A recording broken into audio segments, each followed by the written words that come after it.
अस्सलाम वालेकुम। कानून से आगे और शहरी का बुनियादी हक है।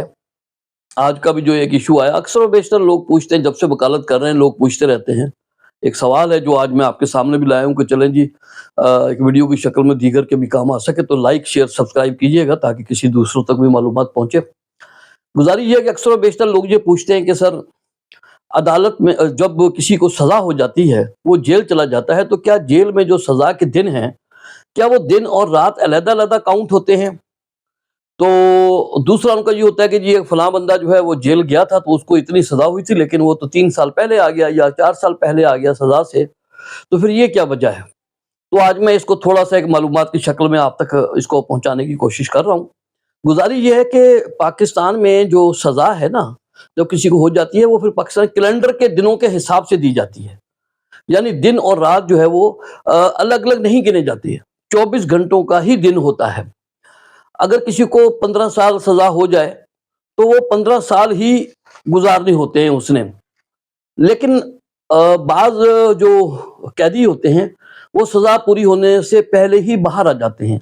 लोग समझते हैं कि शायद दिन और रात 2 दिन होते हैं, इसलिए वो जल्दी बाहर आ गया, ऐसा नहीं है। गुज़ारिश ये है कि पाकिस्तान की जेलों में कैदियों को अच्छी कारकर्दगी, मेहनत की वजह से प्रिजनर्स एक्ट है 1894 और पाकिस्तान प्रिजन रूल्स के तहत सजाओं में एक रियायत दी जाती है, कुछ खास वजूहात होती हैं। यानी अगर कैदी का जेल में रवैया, चाल चलन अच्छा हो और वो जेल के कवायद की पाबंदी करे और जेल के कवानीन की पाबंदी करे, जेल अमले से बदतमीजी ना करे, किसी लड़ाई झगड़े में शामिल ना हो, तो ऐसे कैदी को तकरीबन हर महीने 3 से 5 दिन की सज़ा में कमी हो सकती है।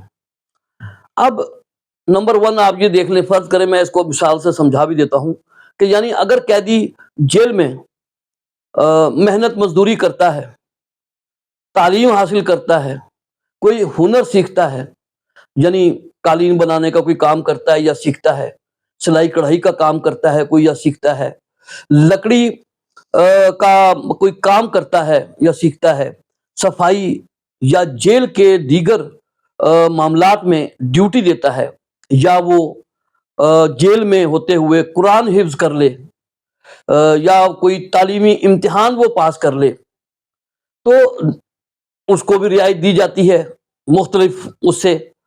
बाद मौके पर जो है हुकूमत कैदियों को इज्तिमाई रियायत भी देती है। यानी आप जिसमें ईद उल फितर का मौका आ गया, उस पर भी कुछ रियायत होती है, कुछ सजाओं में कमी की जाती है।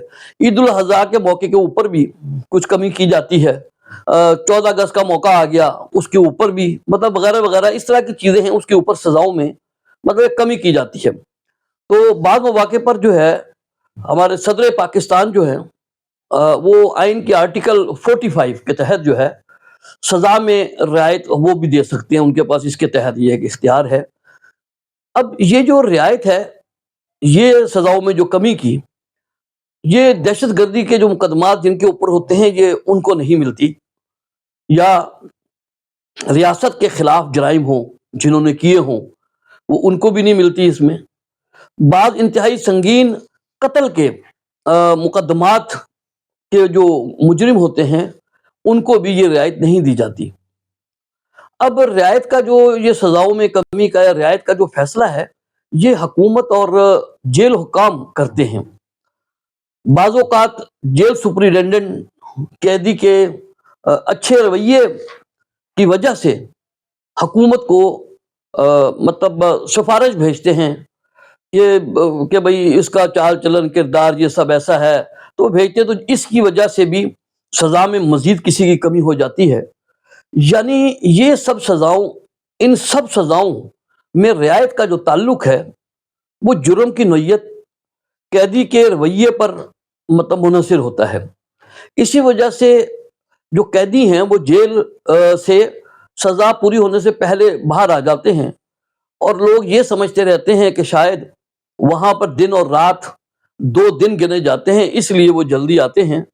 تو ایسی بات نہیں ہے، یہ قیدیوں کے چال چلنے کی وجہ سے یا جو باتیں میں نے آپ کو بتائی ہے، ان کے اندر رعایت ملنے کی وجہ سے سزاؤں میں، تو وہ لوگ پھر اپنی سزا سے پہلے باہر آ جاتے ہیں۔ تو یہ چھوٹی سی ایک معلومات تھی جو آپ تک پہنچائی ہے۔ السلام علیکم۔